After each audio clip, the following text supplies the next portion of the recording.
gravando aí? Não, né? Tá gravando? Tá gravando aí? Aí.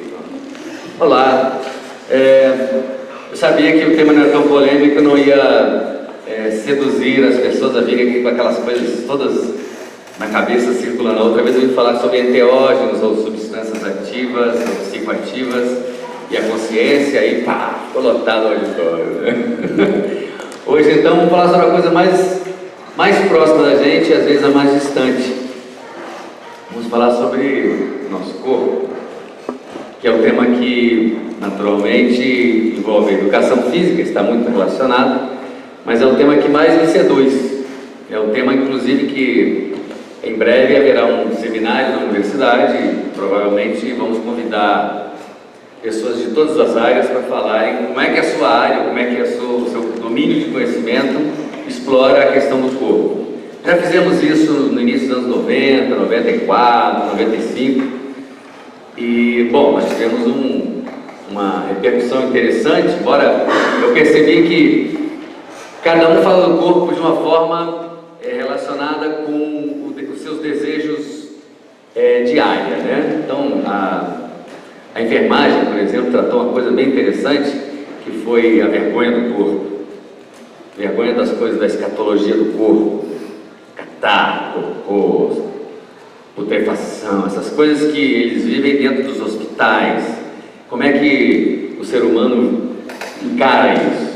A arte tratou de falar de expressão, de estética e tarará. Foi uma brincadeira. Na verdade, a arte podia falar bem mais de corpo e deixou alguma coisa para talvez esse próximo encontro agora. A sociologia tratou do corpo eminentemente social. Talvez um aspecto da sociologia que fique muito latente, embora haja vários autores que explorem a questão do indivíduo, ainda há uma frente muito grande na área que envolve a visão de um homem na sociedade. Então, foi muito cabeção, eu lembro do Lúcio Castelo Branco falando dessa questão. Aí depois veio a psicologia tratou do corpo, eu lembro da Denise Flight falando. Ela falou do corpo de uma forma mais... Assim, eu não sei se a psicologia tem tratado muito do corpo, inclusive como a EGETAC está ligada à psicologia, o tema do corpo na psicologia foi tratado de uma forma mais terapêutica, não na visão terapêutica haitiana, que é onde entra o corpo. Não na visão terapêutica pós-haitiana ou neo-haitiana, que é onde o corpo é fundamento da terapia. Todo o corpo mais como um elemento de informações gerais. Mas o corpo, o fato é que o corpo... E na educação física nós tratamos do corpo enquanto performance, enquanto desempenho, tarará. Isso também é uma superficialidade. O corpo é muito mais do que isso e hoje a nossa área explora esse tema de diversas formas, mas ainda muito apegada a um autor que foi muito importante para a gente, que é Maurice Merleau-Ponty, que veio tratar do tema da percepção. E, sobretudo, dizer que ninguém, na verdade, percebe o mundo da mesma forma, mas que todos nós temos um corpo carne que sente e que é necessário voltar a sentir, a emocionar-se. E aí é que está o problema, é aí que está a questão do nosso tema de hoje. O corpo que se emociona e o corpo que mostra-se ao mundo naturalmente. Qual é o corpo que vocês conseguem visualizar exposto ao mundo, em momento da vida ou dentro de um contexto social? Qual é o corpo que vocês veem mais espontâneo? Quem é que vocês veem sendo espontâneo? As crianças. Até 7. 6. Alguma coisa acontece. E por que acontece? Vamos tentar analisar isso sem ficarmos apegados à lógica da construção do ego, mas sim à lógica da construção da vida. Mas tem também uns tipos, umas características tipológicas, biotipológicas na sociedade, que também tem uma certa espontaneidade com essa questão do corpo. Geralmente, as pessoas que mexem com arte. Arte e expressão. Teatro, dança. Parece que esses indivíduos conseguem, de alguma forma, manifestar-se, né, expressar socialmente algo que os cidadãos comuns não conseguem. E, ao olhar nosso, ou a uma percepção mais superficial, parecem pessoas mais espontâneas. Essa palavra eu gostaria que fosse o carro-chefe do nosso papo hoje. Onde é que nós estamos perdendo a espontaneidade e qual a importância disso? Eu vou tratar isso como a importância disso, não como um problema, porque não tem jeito. Qualquer sociedade, qualquer cultura vai imprimir os seus códigos e as suas linguagens, e isso vai interferir na célula primária, antes mesmo de se formar corpo. Já no útero da mãe, essa impressão está acontecendo.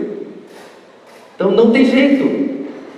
Todos nós vamos passar por um mecanismo de construção egóica limitada ou limitadora. E é necessário, porque o ego, sem construir-se, não tem como viver. Se o ego não for construído, se a estrutura egóica não se desenvolver, você não convive. Você morre, você é destruído. Então, por mais que nós tenhamos interesse em liberdade, parece que a criação ou a forma da vida humana necessita de um não, de um bloqueio, de uma parede, de uns limitadores para acontecer a construção do ego. Porque se não houvesse, não haveria necessidade de construir esse ego. Não haveria. Isso inclusive é mais percebido em sociedades que são menos repressoras. Quanto menos civilizado, já foi estudado, quanto menos civilizado é um grupo, mais eles dão liberdade ao corpo. É engraçado isso. Quanto mais civilizado, menos o corpo tem liberdade. Isso foi estudado pelo Wordsworth lá nos anos 50. Reich também observou isso. E a primeira coisa que a gente começa a bloquear é algo muito sutil, é interno, muito primário. O primeiro bloqueio que acontece é no campo respiratório. A respiração começa a se comprimir.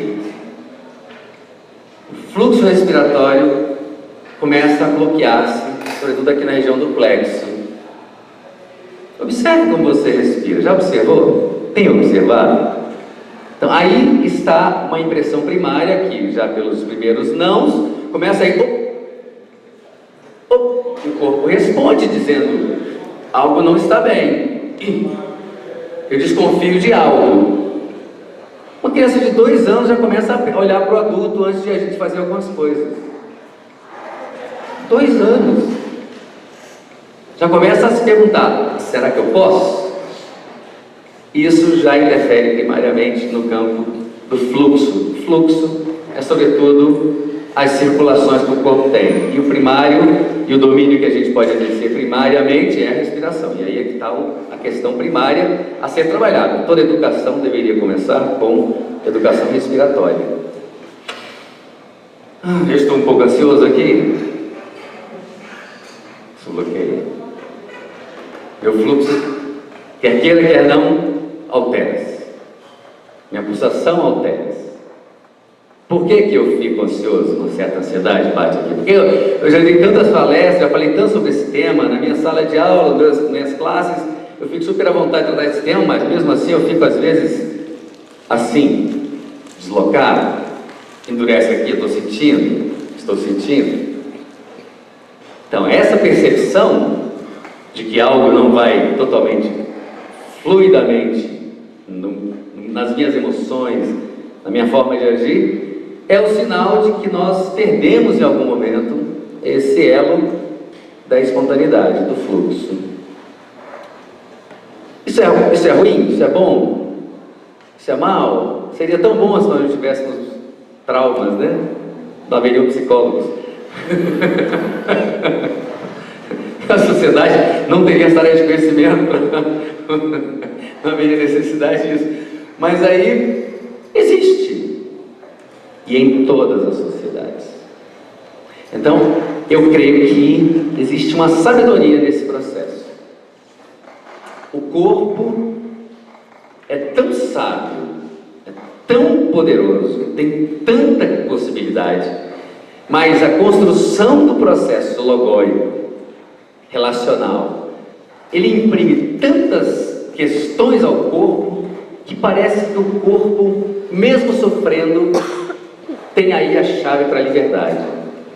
Que uma coisa é você ser espontâneo sem sabê-lo. Outra coisa é você alcançar a espontaneidade sabendo.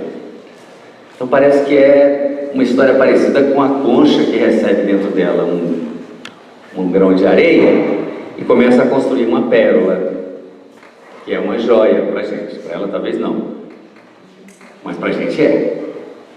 Então a gente começa a construir uma pérola a partir do momento que a gente tem limitantes que dizem não para a gente, que impedem que nós sejamos plenamente espontâneos, e a espontaneidade tem a ver com a palavra liberdade.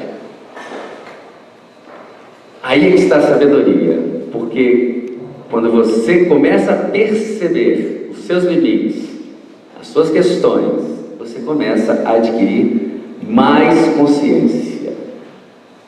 Então, que interessante, né? A repressão a algo tão importante, as limitações da vida, permitem a possibilidade de uma volta e o reencontro. Isso é parecido com o reencontro da cobra mágica, na cobra da sabedoria, Ouroboros. O rabo encontra a cabeça. Então você é levado a reencontrar a raiz. Você tem que refazer o seu ciclo e reencontrar o caminho, que é você mesmo. Veja, a cobra morde o próprio rabo, ela volta ao princípio criador, a célula. Ouroboros, sabedoria. É esse o caminho do humano. Nenhum outro animal passa por esse processo.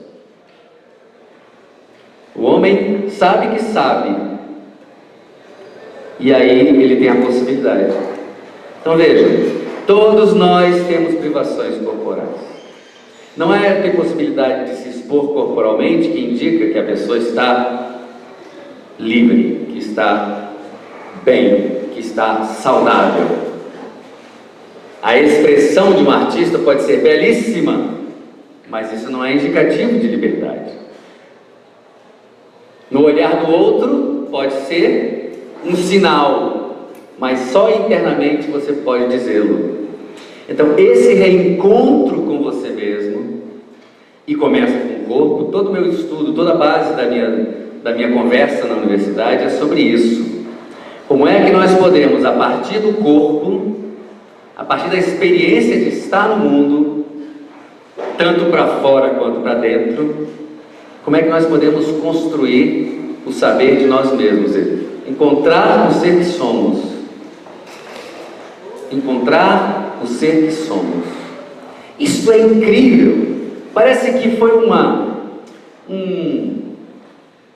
é que eu digo? Uma charada, não, uma chave que o universo colocou dentro da gente, que a gente chama de certa forma de ego. Então eu vim trazer aqui com vocês uma revisão quase completa, inclusive desfazendo toda uma cultura de negação do ego. Eu venho trazer para vocês um agradecimento ao ego.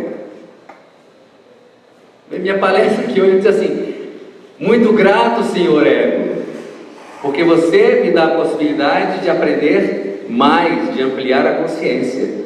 Se não fosse você e a sua loucura, eu não aprenderia. É uma reversão completa, porque todos estão aí torcendo para colocar o ego longe da gente, ou destruir o ego, ou vamos desfazer o ego, vamos trabalhar o ego. Eu digo, vamos conhecer o ego. Não vamos abandonar o ego, não há como abandoná-lo. Vamos conhecer o ego, porque todos nós temos, e ele é uma construção que nos ensina a viver com os outros. É sábio. próprio Eckhart Tolle mesmo, que traz um discurso fantástico sobre o ego, tem livros dele incríveis, as palestras ele falou muito dessa questão, ele coloca como uma disfunção, o ego como uma disfunção. Osho, que é meu guru, eu aprendi muito com Osho. Osho, que é meu guru, ele diz: no mind, no ego. E outros tantos, vários, quase todo guru, quase todo sábio vai encontrar-se com essa questão e dizer no ego. Eu não posso discordar, mas eu tenho que dizer yes ego. Sim ao ego. Porque somente se eu conhecê-lo e vivê-lo e ter coragem de fortalecê-lo é que eu posso também me desfazer. Ninguém se desfaz de algo que seja muito valioso facilmente. Então, desfazer-se do ego é desfazer-se da coisa, da estrutura de poder social. E para você se desfazer dele, ele não pode ser fraco, ele tem que ter valor. Se você der valor, estruturar um ego forte, e Alexander Lowe é interessante, a bioenergética diz assim: estruture seu ego, saiba quem ele é, descubra-o mais profundamente possível, aí você vai ver como é bom deixá-lo, largá-lo, deixar a vida acontecer sem apego às coisas que ele construiu. Que ele construiu, que nós construímos, porque existe uma rede de interligação que constrói o ego. Nós temos cultura. Cultura é uma fonte dessa estrutura, está embebida dessa estrutura, não há como se ver livre disso. É a cultura que estabelece limites, é a cultura que estabelece formas de comportamento, mecanismos de aparência. Então existe um ego individual, um ego social, um ego planetário. Gaia tem um ego. Existe uma noosfera, um campo de sabedoria que constrói uma imagem, uma forma e uma identidade. E essa identidade, quanto mais está influenciando o nosso processo vital, mais é importante para alguma coisa a mais.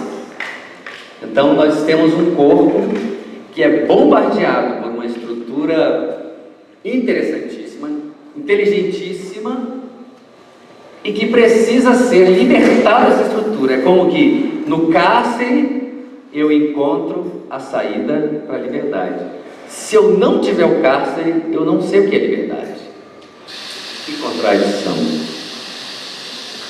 Se eu não tiver o cárcere, eu não encontro o sentido de liberdade. Da mesma forma, se não tiver a guerra, eu não encontro o sentido de paz, porque os opostos é que vão conversar para se entenderem sobre a qualidade de cada um deles. Sem o outro, eu não reconheço quem eu sou. Eu preciso do outro para me reconhecer.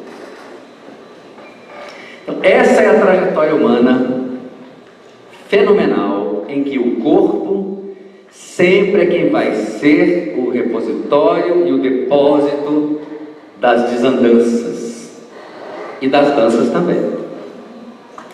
Então nós, primeiramente, começamos a bloquear o nosso sistema respiratório, que é o fluxo que dá naturalidade às relações. Então você está respirando bem junto a um ambiente, você está tranquilo. Aí vem depois disso os olhares. Depois dos olhares vem o fluxo da motricidade. Então, o olhar, a respiração e a motricidade trazem a possibilidade de eu me ver mais intimamente e também ao olhar do outro. Se alguém aparece na frente de vocês ou andando na rua assim, essa pessoa diz um monte de coisa através desse simples andar. Se você encontra alguém na rua andando assim,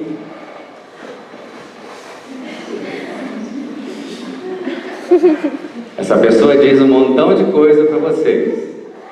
Se vocês encontram alguém na rua andando assim, é filósofo.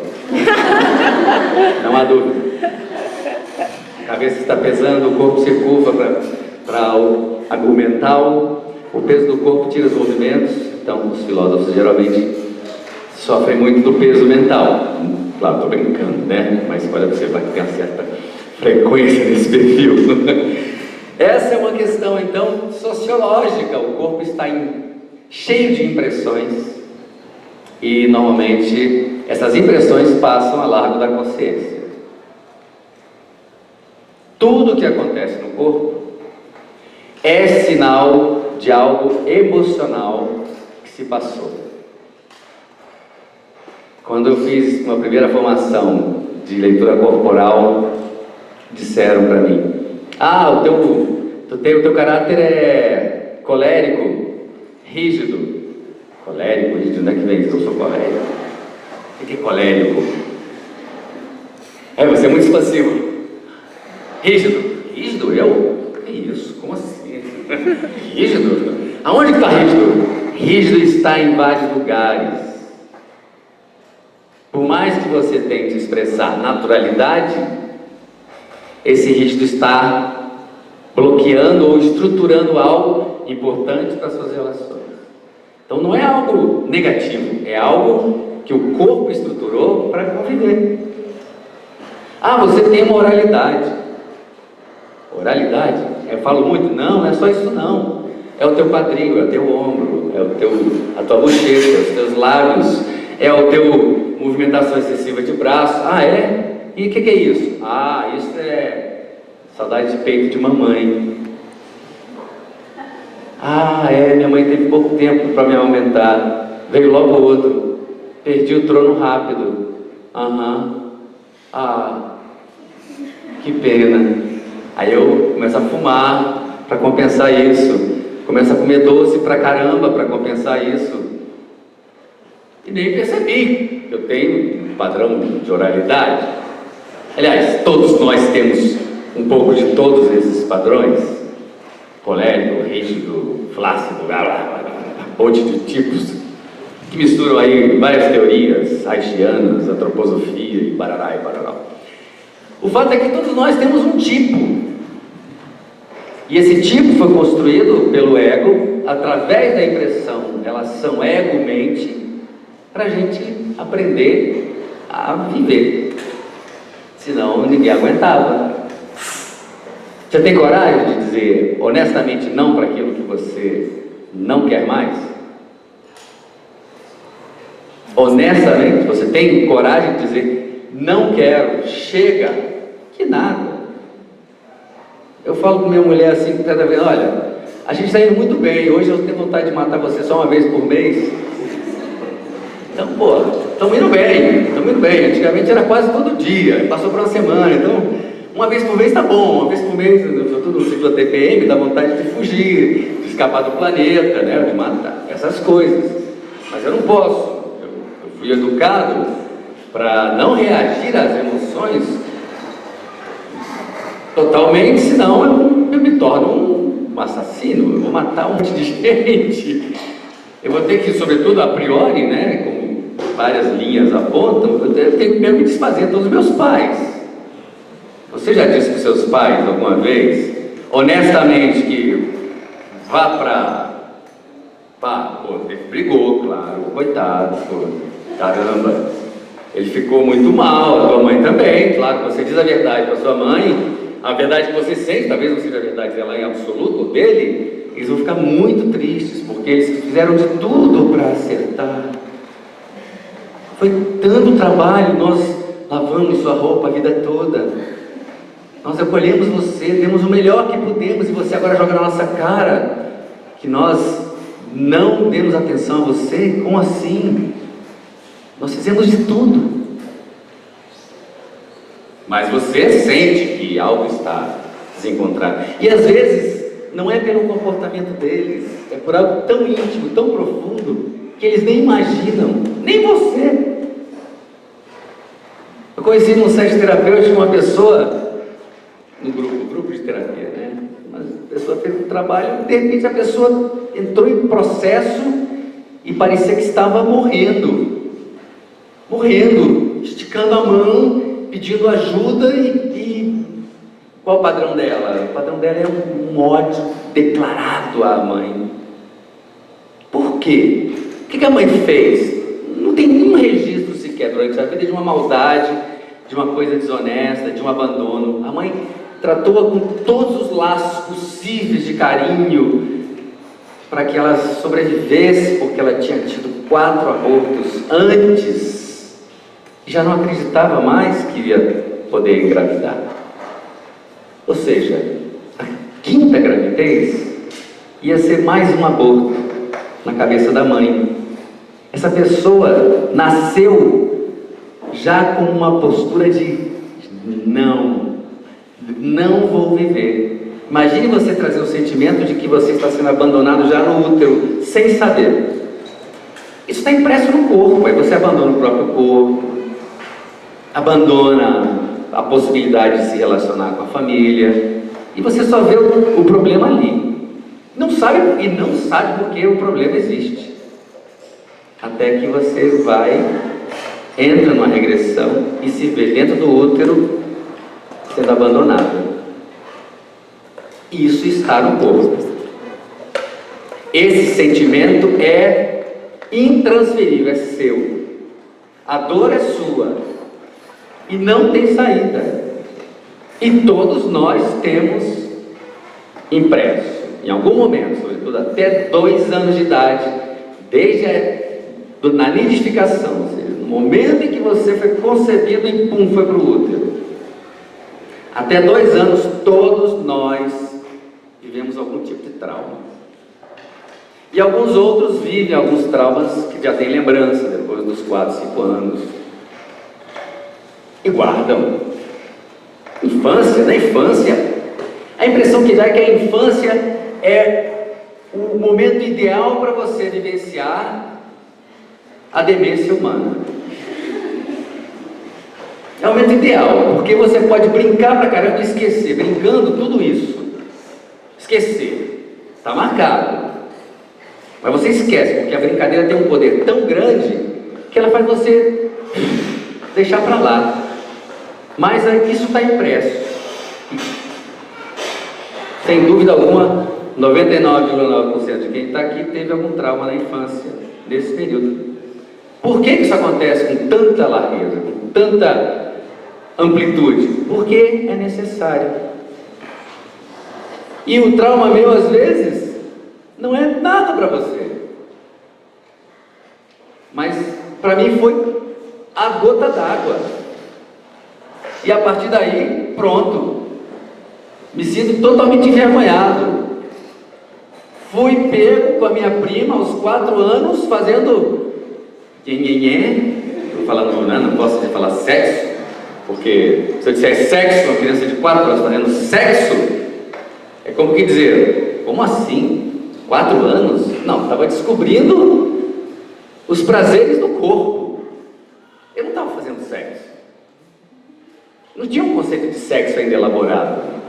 Mas eu fui descoberto. E naquele momento, pimba, ficou marcado um trauma, um bloqueio. E agora? É pecado, é feio, não pode, só escondido, bem escondido, porque senão descobrem. E aí está impresso. Que bom que a infância deu roda nisso, e eu brinquei muito, e nas brincadeiras sempre rolava um sexo. Entre aspas, sexo. Eros pedindo passagem e a sociedade, as pessoas, cheio de desejos eróticos, mas agindo anti-eros. Como é que nós não temos trauma? Um mal tão poderoso querendo expandir-se e as pessoas colocando um tampão em cima disso. Todo mundo vai ter problema. E não é questão de trepar, de fazer amor, de fazer sexo, coisa desse gênero. Não é não. A questão é íntima, é um sentimento acoplado a isso. Então aí pronto. Freud explica, brother.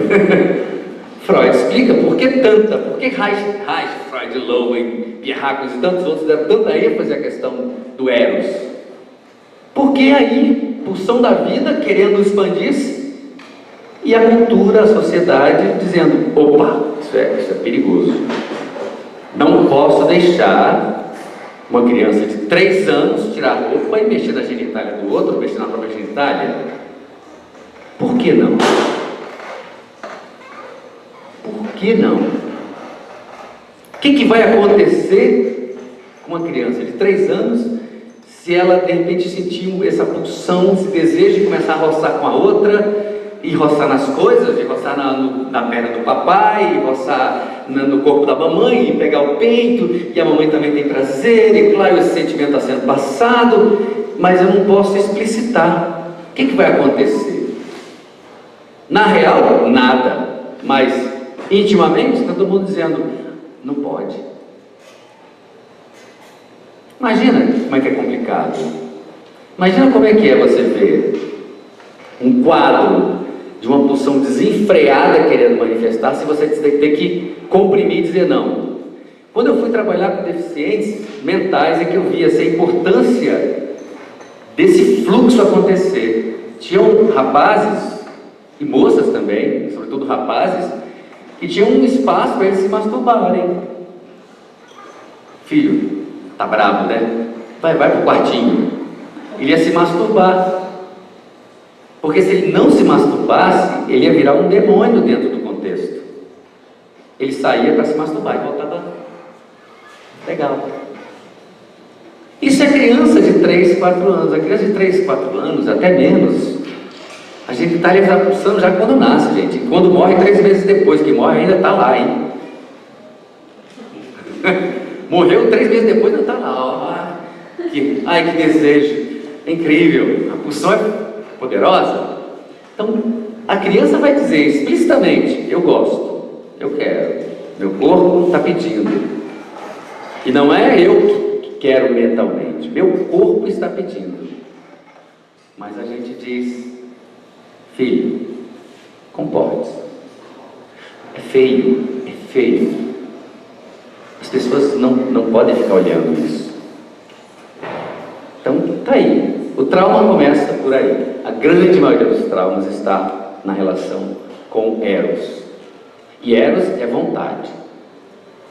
Então, toda vontade, de certa forma, é punida, porque nós precisamos, de alguma forma, também superar essa punição. Então, comecei a perceber que é necessário a gente ver pelo lado bom a condição humana. A condição humana é uma condição de conflito, de contradição entre eu quero e o não pode do nós. Eu quero, mas não pode. E isso vai, naturalmente, desencadear uma série de processos que podem ser muito interessantes, fisicamente podem ser muito bem trabalhados, sobretudo na infância, através do brincar, na adolescência, através do expressar, que eles precisam dizer, na vida adulta, através do manifestar corporalmente o que você gosta de fazer. Mesmo. É o nosso trabalho no movimento. No movimento a ideia é essa: manifestar o que geralmente as pessoas não podem no dia a dia. Gritar, espernear, dizer não, né? Ser honesto em viver socialmente com um pouco mais de liberdade. E eu vejo, e não são poucos, que conseguem uma superação mesmo num jogo. É um jogo, um movimento, é uma brincadeira, um jogo. Toda segunda-feira, já teve mais vezes, a gente joga. Joga com que sentido? Joga com o sentido de dizer sim para mim. Sim para mim. Porque se houve um não que traumatizou, a forma de equilibrar isso é dizer sim. Sim ao quê? Sim àqueles resquícios que se desdobram na minha trajetória, nos quais eu pude dizer sim, mas alguma coisa está acoplada ali que diz não.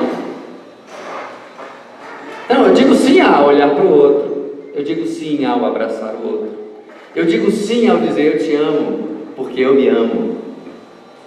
Eu digo sim, é uma brincadeira. Eu te amo. I love you, baby. Olhando para ele assim, ó. I love you, baby. Aí ele ri, eu ri para ele.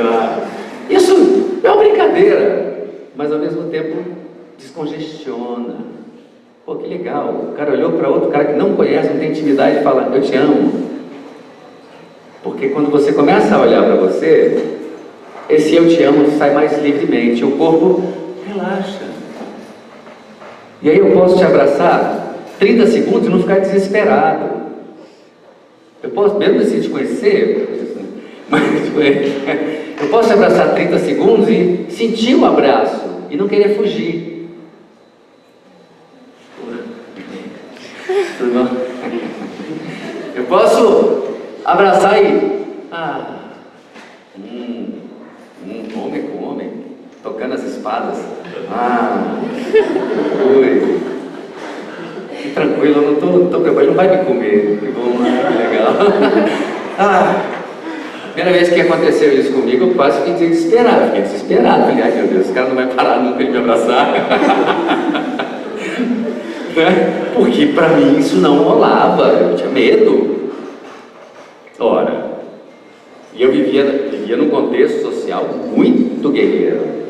Tinha que ser muito macho para aguentar aquela guerra. Asa Norte, nos anos 70, criança, era tudo bandido. Tudo moleque de rua. Tinha que ser, tinha uma guerra a cada dia, mas era muito divertido, porque era uma guerra brincalhona. Mas tinha seus riscos, muitos riscos. Se você não aguentasse o pique do grupo, se você não aguentasse o pique, você ia ser o franguinho, ia ser a menininha. Você é a menininha, olha aí. Como é que é? Maricas, era a palavra que se usava. Mariquinha, olha o Mariquinha. Ou seja, você tinha que se entronar dentro de um grupo muito young para conviver com eles. E eu não queria ser a Mariquinha nunca, claro. Eu não queria mostrar minhas fragilidades. Meu lado feminino, que até então se resguardava mesmo. Agora, mais tranquilo. Minha posição mulher, que até então se resguardava, é a parte melhor em mim. Então, eu sinto que esse reencontro com o lado oposto é que faz a gente começar a dar o salto na questão do ego e na questão do trauma. O corpo tem essa máscara estruturada para viver, mas ao mesmo tempo essa máscara tem que ser superada. Eu tenho que assumir a latência de um lado que é todo o outro um complemento.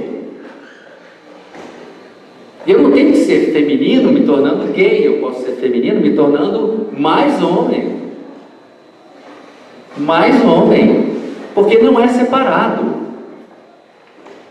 E quando eu encontro esse equilíbrio, eu me sinto à vontade em manifestá-lo, sem receio. E aí eu abraço outro homem sem pudor, sem medo, sem vergonha, e é agradável.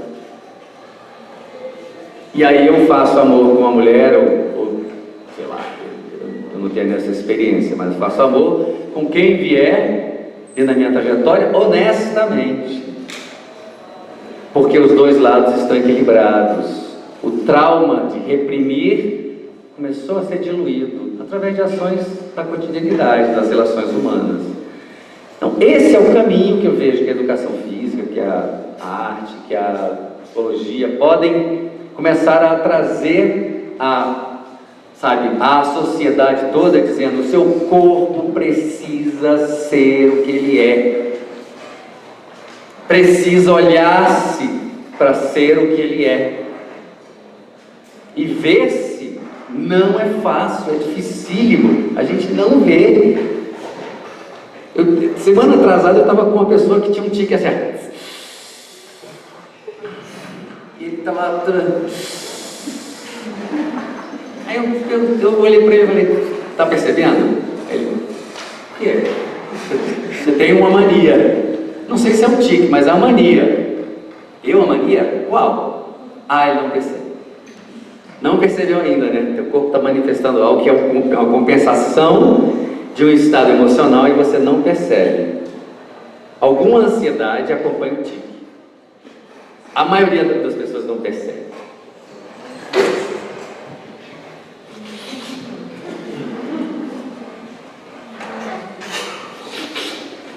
Eu tenho um amigo que faz isso constantemente. Ele não percebe. Todos nós temos algum mecanismo compensador e está no corpo. E não é só identificar. Eu falo com a pessoa normalmente no sentido dela tentar perceber. Percebeu? Porque essa percepção, qualquer percepção no corpo que é inconsciente, traz lucidez, traz possibilidade. Então, mesmo caminhar, se você está caminhando assim, né? Caminhando assim. Aí você fala para essa pessoa: você já experimentou andar com os dedos, os dedões do pé, voltados para dentro? Por quê? Não, experimenta. Tá. O que você sentiu? Forçando muito. Olha para as passadas. As passadas estão alinhadas.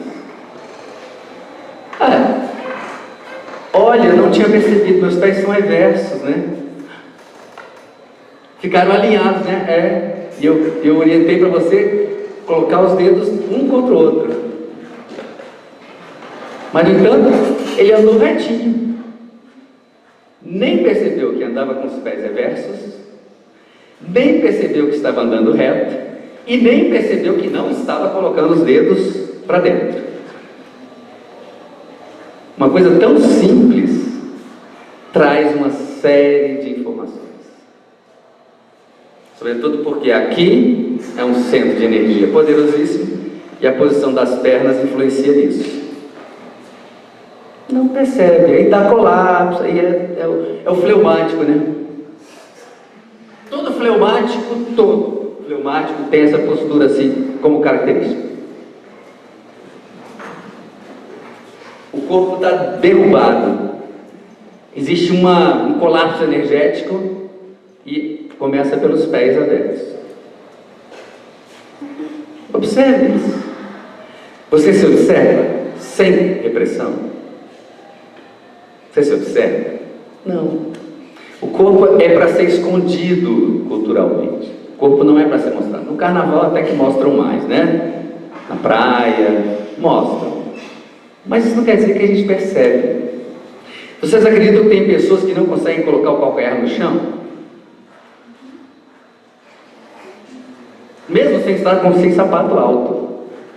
Não conseguem colocar o pé no chão. E não querem colocar o pé no chão. Por que será? O que passa? Você já reparou? Como é que você coloca os seus pés no chão? Esse simples dado já traz toda uma possibilidade de reconhecer a sua caracterologia e ao mesmo tempo indicar possibilidades de dar um salto. Essa pessoa que está aqui assim, não consegue colocar os calcanhares no chão, tem enorme dificuldade de fazer. Sai! Não vai querer fazer isso nunca. Ai, que lindo, olha as borboletas. Eu não tenho interesse em aterrar. Eu não cheguei à Terra. Eu prefiro estar ainda num plano etéreo. Meus pés não querem enraizar. Minhas raízes não querem fincar lugar. O corpo está falando, e claro, vai ser dificílimo fazer isso. Tem filmes que mostram tratamentos de pessoas que têm essa dificuldade, e às vezes o terapeuta tem que colocar um peso enorme na pessoa para ela sentir que tem uma densidade, que a terra é densa. E às vezes segurar a pessoa, porque a pessoa descola, perde o contato. Quando a pressão aumenta, a pessoa perde o contato, é um processo. Uma certa esquizofrenia. Isso é o típico esquizoide, né? Desconecta. E o corpo está mostrando isso. O corpo está mostrando isso.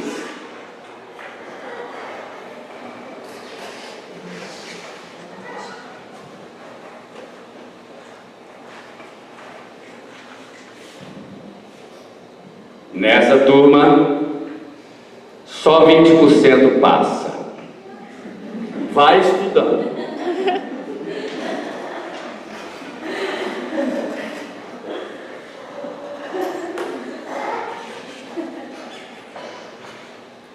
É difícil passar.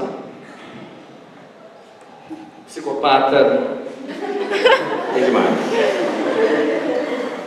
A psicopatia é incrível, né? Não tem chão nenhum, né? Você tá voando. Mas aqui tem todo o poder. O corpo está falando, o corpo está dizendo: eu preciso deixar você numa situação de inferioridade para fazer valer a minha presença. Se você não se inferiorizar, eu vou puni-lo. Então, a doença do psicopata caminha com a ausência de contato. Eu domino daqui para frente, no lóbulos, na cabeça. Então, nosso corpo é uma beleza de informações. E como é bom a gente ver isso e perceber que ele está nos dizendo a solução. Ele está nos dando o caminho. Constipação. Tu gosta de sofrer, né? Continua travado e está aguentando. Puta que pariu, hein?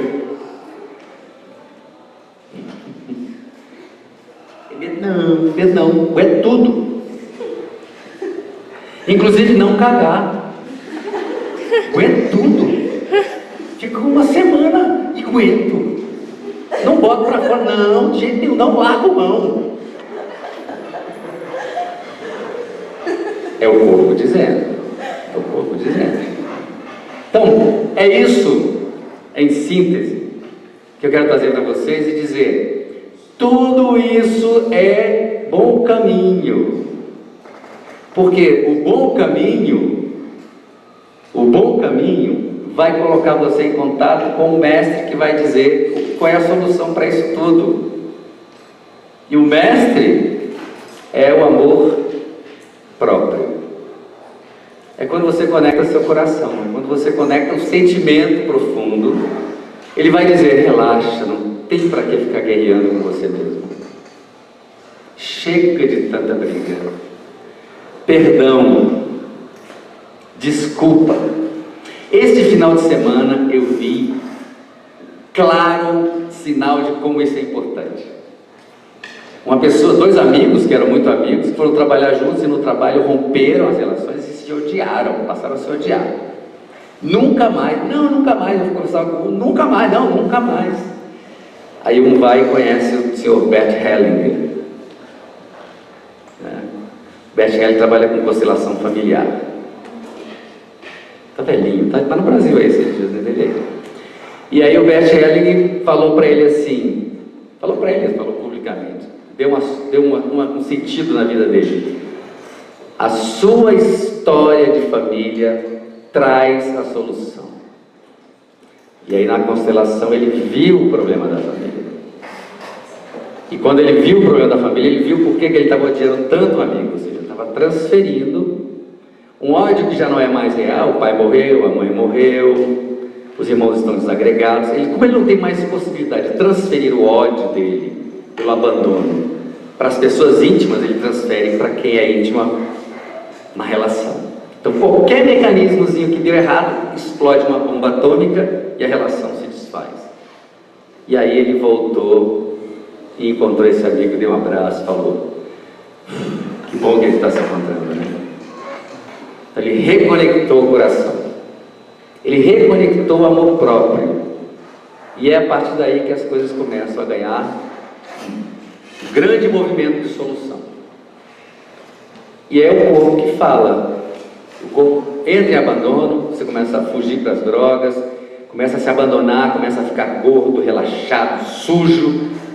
E quando você vê que entra nesse limbo, é o trauma começando a ganhar um poder além do seu alcance.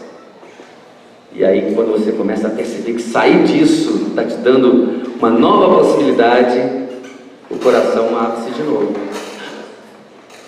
E aí há um despertar novo, e um salto de consciência. Então veja que belo tudo isso, né? Por mais terror que haja nisso, por mais sofrimento que haja nisso, é também o caminho da redenção. O corpo, então, é um repositório de uma experiência possível. Ele está aí para você trabalhar essa possibilidade. E só incorporados nós podemos fazer isso. Então, faça isso. Comece. Não tem ninguém perfeito. Ninguém está pronto. Ninguém está pronto. Eu estou na infância. Inclusive, estou fazendo formação em core energética agora para aprender um pouco mais sobre essa questão do corpo. E eu me jogo muito na experiência. Eu falo muito com as pessoas. Engraçado. Foi quando eu me joguei na experiência é que eu vi o quanto eu queria estar fora dela. Porque a maioria das pessoas, sobretudo, isso é bom para os terapeutas, a maioria dos terapeutas, professores, se coloca fora e manda os outros fazerem. Agora sim, agora sabe. Aí fica aqui. Não me jogava na experiência, porque aquelas experiências, muitas vezes, eram onde estava o meu limite. Quando eu comecei a me jogar na experiência, aceitar que é necessário morrer para algumas coisas, eu comecei a perceber que, no fim, era eu que estava me trabalhando. Aí eu digo para todos os meus amigos que vão ao Movimente: Movimente é para vocês não, Movimente é para mim. Eu sou egoísta, eu fiz esse projeto para mim, e aí deixo aberto para os amigos virem se divertir comigo. Então eu é que quero me conhecer, e eu me jogo na experiência. E não é jogar-se no sentido de sou o herói, vou na frente, não. Eu sinto que é para mim. Então eu me coloco na experiência junto com vocês e atuo plenamente. Quando eu não estou atuando plenamente, eu não fico satisfeito. Usei a máscara. Estou na máscara. Então, um bom terapeuta geralmente acaba se envolvendo com o paciente. Um bom terapeuta acaba recebendo a carga do paciente, e um bom terapeuta acaba aprendendo com o paciente.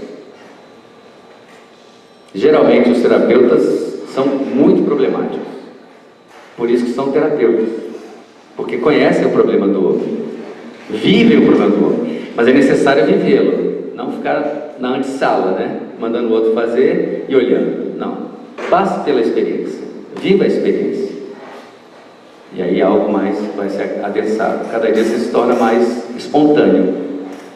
E é isso que eu sinto. Para mim foi uma redenção. Eu ganhei um prêmio de mim mesmo, foi a coragem de se autotrabalhar. Claro que eu tinha feito vários grupos já terapêuticos, e decidi que era a hora de eu tomar frente do meu processo. E hoje eu estou me sentindo bem melhor no mundo, me sinto à vontade, e me sinto honestamente dialogando com as pessoas cada vez mais. E é assim que eu sou. Então, quando eu sinto que é assim que eu sou e não fujo disso, não faço meias caras, não faço jogos de relacionamento social, eu sinto que as pessoas me respeitam cada vez mais. Mesmo sendo o senhor reitor, mesmo sendo... As pessoas me respeitam. É engraçado isso. Eu sempre faço gozações com ele, e eles me respeitam. Esse formalismo acadêmico, essa coisa toda, né? Esse quadradismo, né? Vai contra o intelecto. Eu quero ser inteligente, eles também querem. Então, sejamos honestos. Sejamos honestos. Joguemos um bom jogo. Isso é bem Castaneda, né? Joguemos um bom jogo. Façamos um bom combate, como fala o Paulo Coelho, aí, né? Pegando essa ideia do Castaneda. Façamos um bom combate, porque é um combate interessantíssimo a vida. É um combate. É um conflito constante. Os jogos são conflitos constantes. E conflitos interessantes de serem vividos. Por que não? Acordar de manhã e ir para o trabalho, fazer alguma coisa, é um conflito. Ir para a universidade, ter que ler um monte de coisa, né? Estudar, passar nas matérias, passar pelo apuro de um trabalho de conclusão de curso. Tudo isso é um conflito que ninguém gostaria de vivenciar se pudesse. Me dá o título aí. Mas esses combates são necessários. E nosso cotidiano é feito desses combates, né? Vamos a um bom combate. Sejam bem-vindos, então, toda segunda-feira. Hoje, inclusive, 6h15, é um bom combate. Vocês gostariam do bom combate? Bom combate é as meditações dinâmicas do Osho, eu adoro elas. Hoje tem um bom combate. 18h15, lá na beira do lago, perto do caiaque lá do CO, um bom combate. Imagine você na beira do lago, aquele visual assim meio escuro, assim, um monte de mosquito, e você assim, Que loucura, esses caras doidos. De manhã, quando eu estou fazendo a catarse da meditação dinâmica, passam sempre os corredores, eles ficam assim. É bem engraçado, né? Mas chegou um tempo que já não tem mais importância o olhar externo como regulador.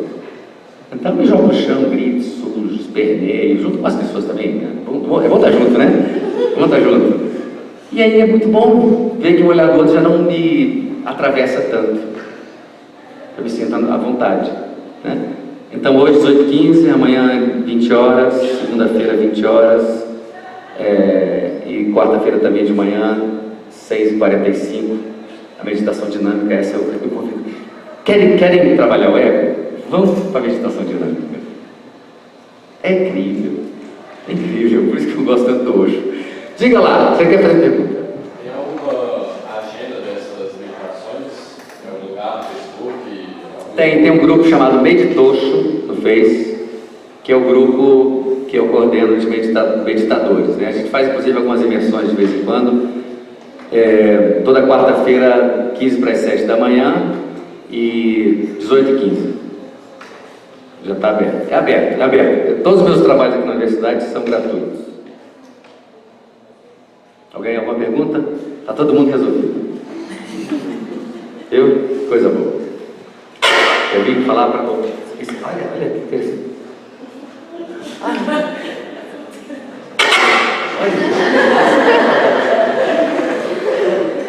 Parece um tipo de beijo com a guitarra dele. Alguma questão?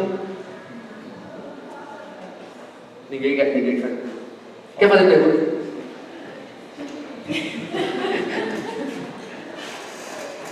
Vamos colocar uma coisa para vocês perguntarem, então.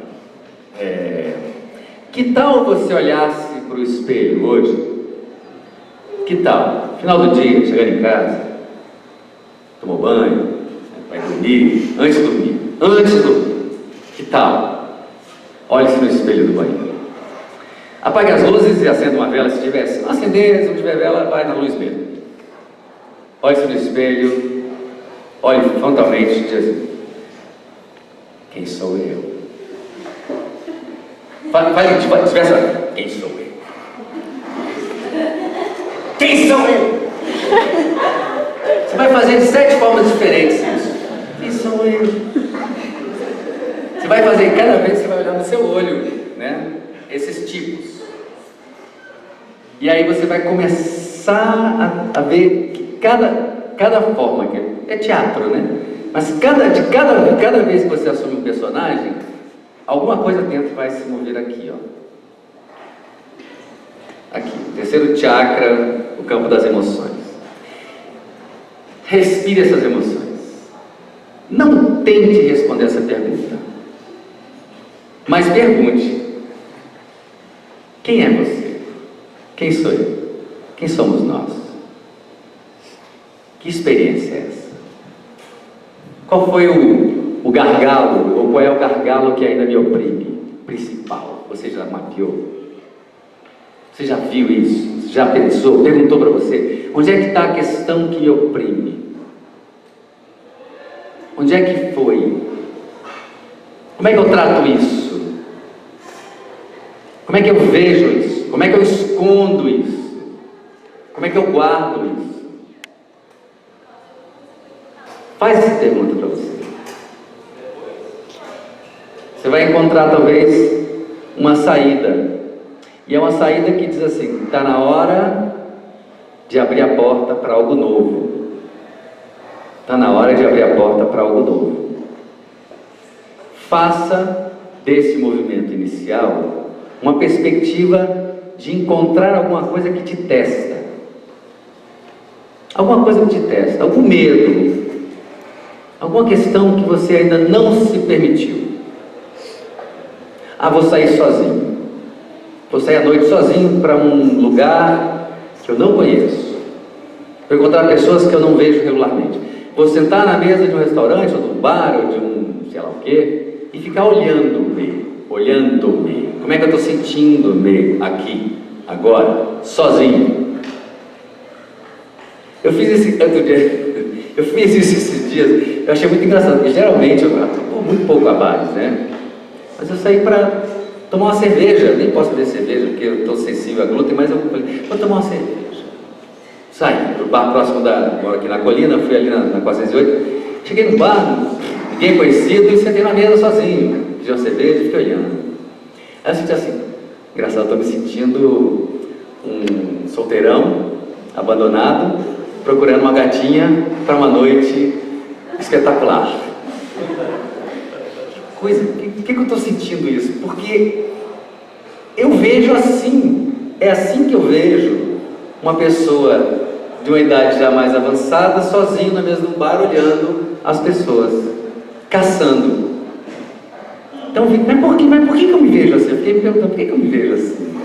Ridículo, eu estou só bebendo a cerveja.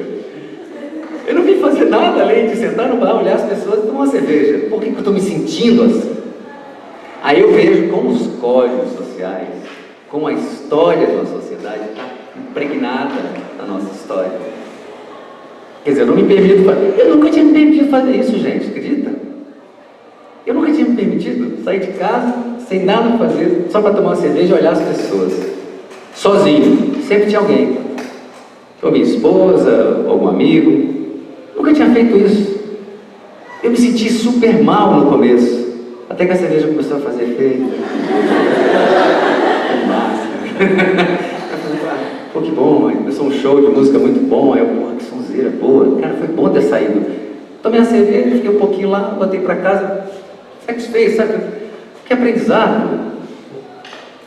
Que aprendizado, me permiti. Me permiti. Foi um ato de espontaneidade. Então, faça alguma coisa desse tipo. Que tal? O que você vai fazer hoje? Amanhã? Sexta-feira? Não, hoje em dia tem festa todo dia, né? Então, todo dia é uma possibilidade. Vai na Kundalini. Pronto, se permita ir na Kundalini, 18h15 hoje. Se permita, vai lá. Vou lá ver como é que é. É no mínimo uma ousadia. Quem nunca fez essa meditação? Ele esteve lá esses dias, né? Foi a primeira vez?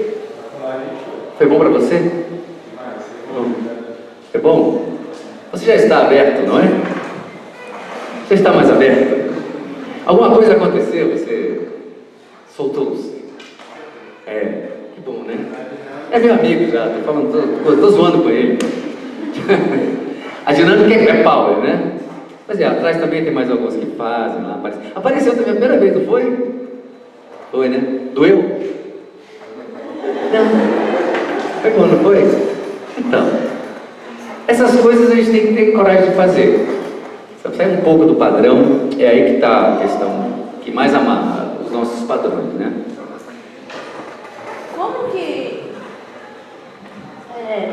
Como que a gente lida com o nosso, por exemplo, o nosso corpo pede uma coisa, só que intimamente os nossos sentimentos não ficam satisfeitos com o que o nosso corpo pede.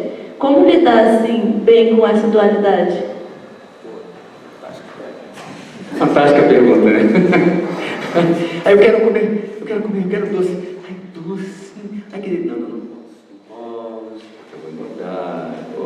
Não, realmente não posso. Ai, calma, respira. Come uma alface.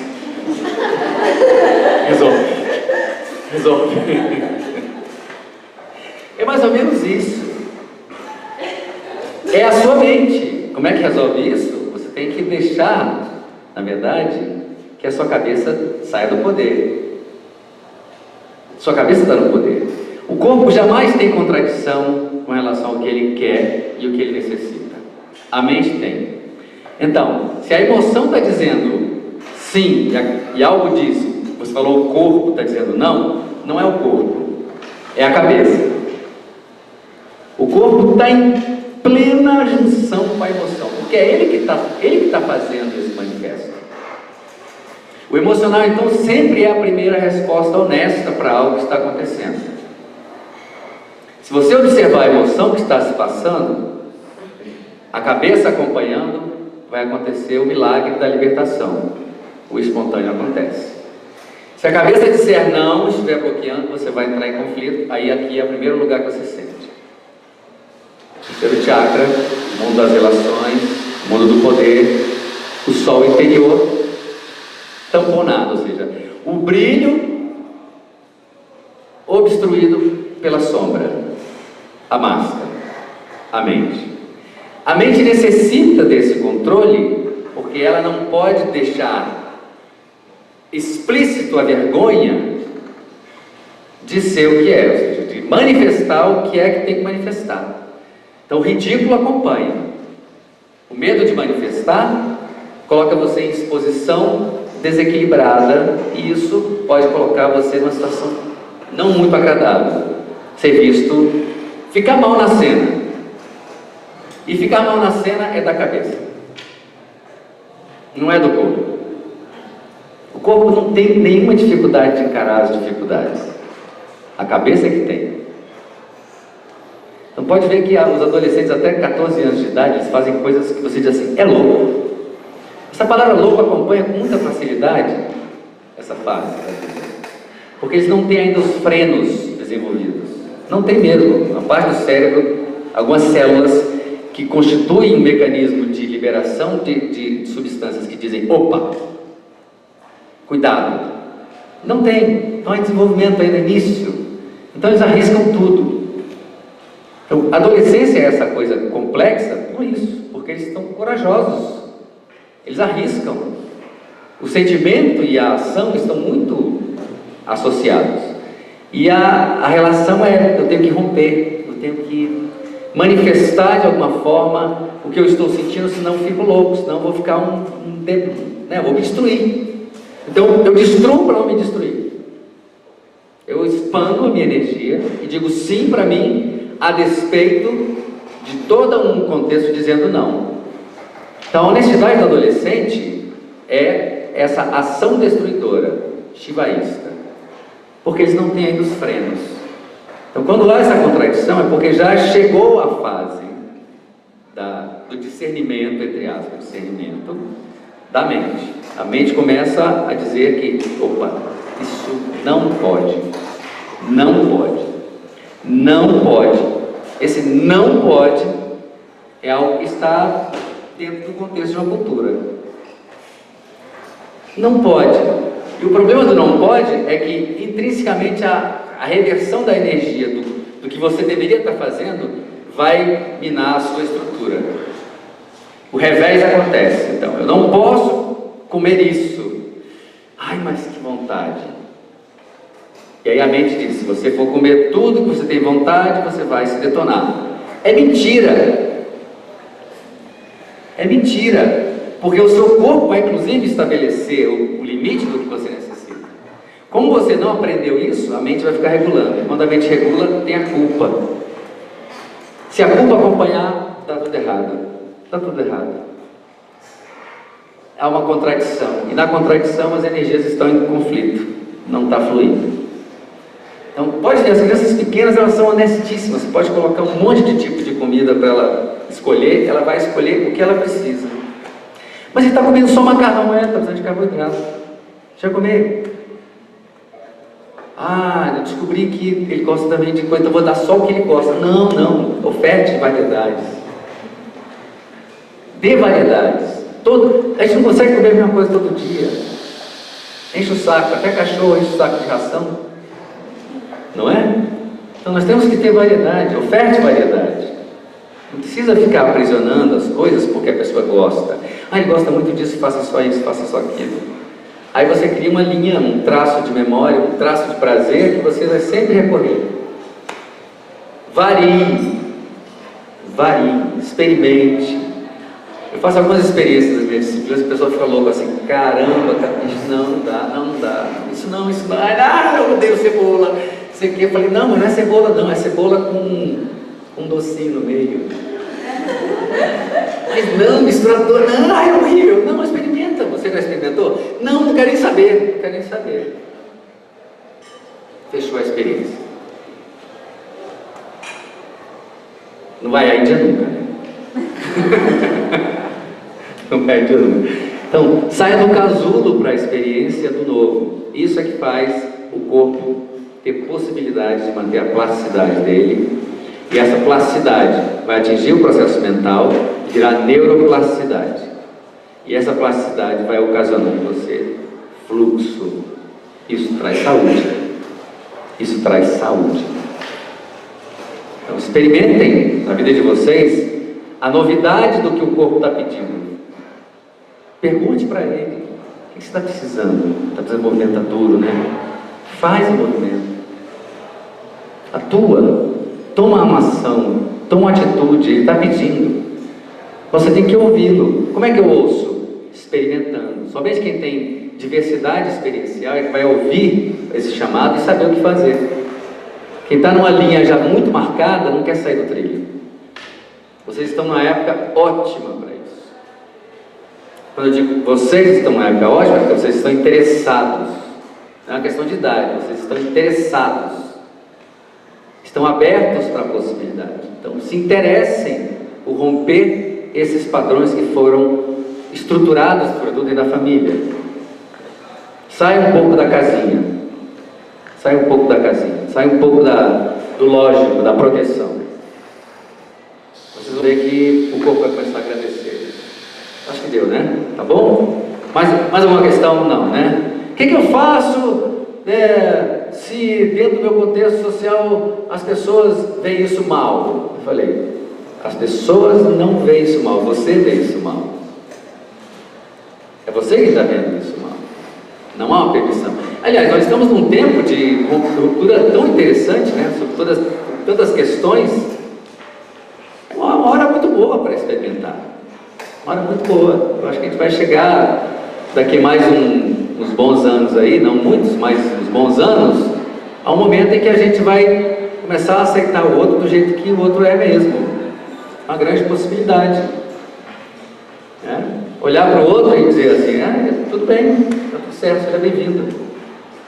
Aqui é uma sociedade aberta às possibilidades do novo. Aliás, as ecovilas como Findorne fazem questão de receber pessoas de todo mundo para ter diversidade. Então vamos fazer isso também com a gente, vamos tentar começar a praticar o receptivo das diferenças, que a gente começa a ter mais plasticidade. Sai um pouco só da tribo, né? Encarar os diversos. É isso. Obrigado pela tua atenção.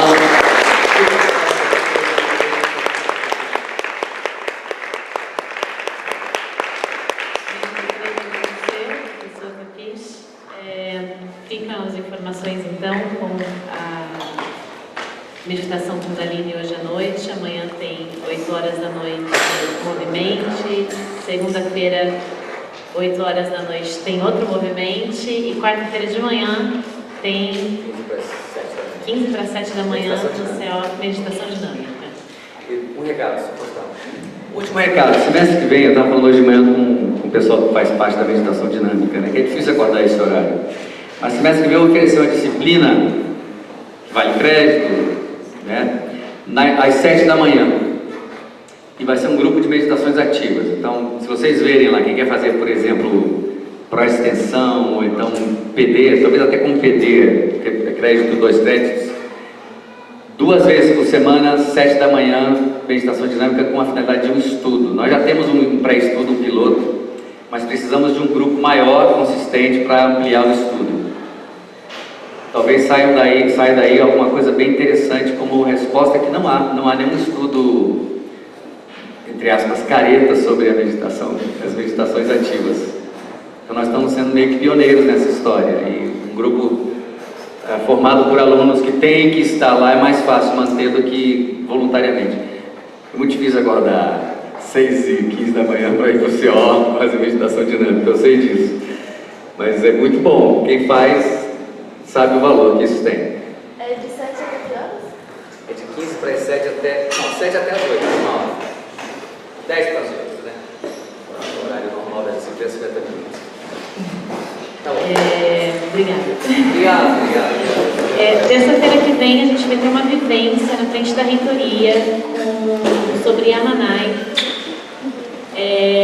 que é uma técnica de toque para substituição de energia no corpo. Um palestrante internacional que vai vir, que ele vai estar aqui em Brasília, então eu acho que vai ser bem interessante. Quem quiser Se estiver chovendo, geralmente a gente faz no gramado, se estiver chovendo, a gente vai fazer dentro da reitoria. Quem quiser, a gente também está vendendo as canecas de getafe, elas são lindas. E Entre Olhares, a gente está com Entre Olhares todas as segundas-feiras, meio-dia e meio no Definho. E segunda-feira que vem a gente tem o mini curso da Unipags, é aberto, você não precisa vir todas as segundas-feiras. Se você achar o assunto interessante, venham que vocês são sempre bem-vindos. É isso, obrigada.